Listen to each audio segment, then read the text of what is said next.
بسم اللہ الرحمن الرحیم۔ ناظرین، آج کا تیسرا ولاگ اور ہیڈنگ ہے اس کا ازواج مطہرات اور اہل و عیال کی سادہ زندگی۔ پیج ہے 258 258۔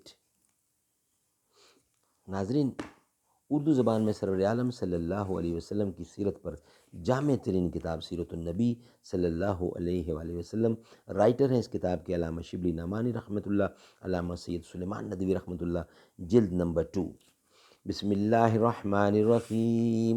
الحمد للہ رب العالمین والصلاة والسلام علی رسولہ محمد وعلی آلہ واصحابہ اجمعین۔ ویلاگ نمبر 3، ازواج مطہرات اور اہل و عیال کی سادہ زندگی۔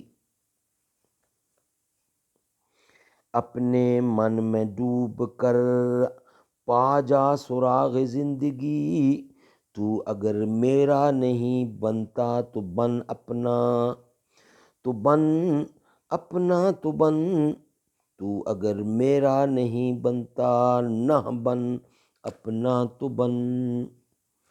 امید حور نے سب کچھ سکھلا رکھا ہے واعظ کو، یہ حضرت دیکھنے میں سیدھے سادے بھولے بھالے ہیں۔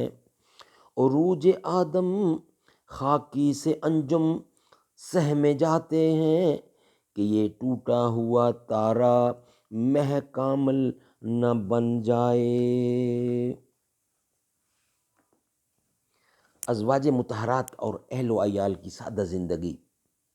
انسان بذات خود فاقہ کشی کر سکتا ہے، سخت سے سخت تکلیفیں اٹھا سکتا ہے، زخارف دنوی کو کلیتاً چھوڑ سکتا ہے، لیکن وہ اپنے اعزا و اقربا بالخصوص عزیز ترین اولاد کو اس قسم کی سادہ اور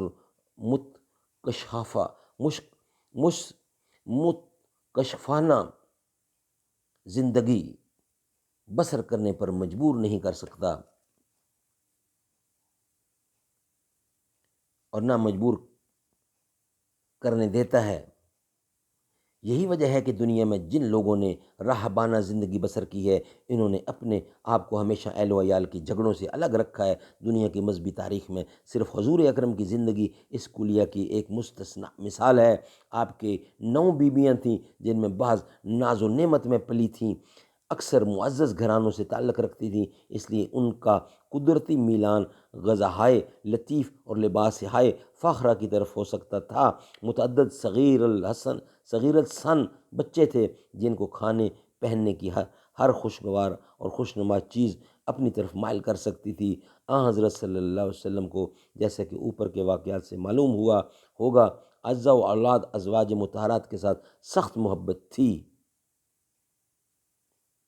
آپ نے رہبانیت کا بھی کلا کما کر دیا تھا، اور فتوحات کی کثرت مدینہ میں مال و زر کے خزانے لٹا رہی تھی، لیکن بائیں ہمہ حضور اکرم نے اپنی ذات کی طرف ان کو بھی زخارف دنوی کا خوگر نہیں بنایا، بلکہ ہر موقع پر روک ٹوک کی۔ اسی بنا پر آپ کے تمام خاندان کی زندگی آپ کے اسوہ حسنہ کا اعلیٰ ترین مظہر بن گئی۔ ناظرین، ویلاگ نمبر 3 کمپلیٹ ہوا۔ انشاءاللہ اب آپ سے ملاقات ہوگی ویلاگ نمبر 4 کے ساتھ۔ دیوبند کے گلشن کا ہر پھول نرالا ہے،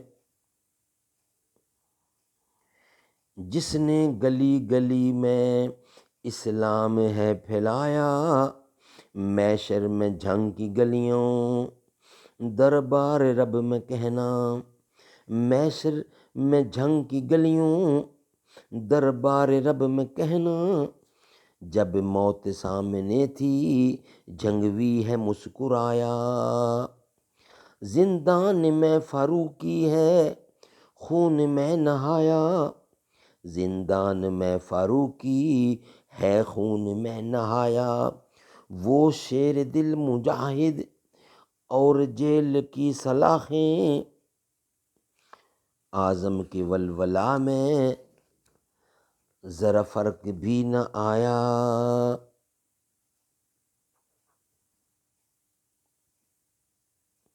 وہ شیر دل مجاہد اور جیل کی سلاخیں اعظم کے ولولہ میں ذرا فرق بھی نہ آیا۔ تاریخ دیوبند میں غازی ولی مجاہد شہداء کا خون دیکھا جب ہر ورق دیکھا، شہداء کا خون دیکھا جب ورق ایک اٹھایا، دیوبند کے گلشن کا ہر پھول نرالا ہے۔